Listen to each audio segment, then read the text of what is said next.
People think of prison as violent or scary or somehow weirdly exciting. The reality is 99% of the time inside is just boring. You do have those 1% moments that are terrifying or that are incredibly uncomfortable, but most of it is learning to cope with the boredom. For years, the main way I coped was by picking up a book or doing some kind of schoolwork. At other points, I took up drawing or even tattooing. When I got really into meditation, I made a pact with myself that every time I felt bored, I would sit, at least for 5 minutes, but usually for 20.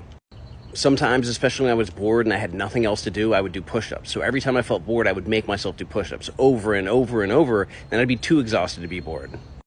Some guys were creative types, because I've seen arts and crafts in prison that rival anything I've ever seen out here in the world, and I can't tell you how many poems or how many essays I wrote over those years.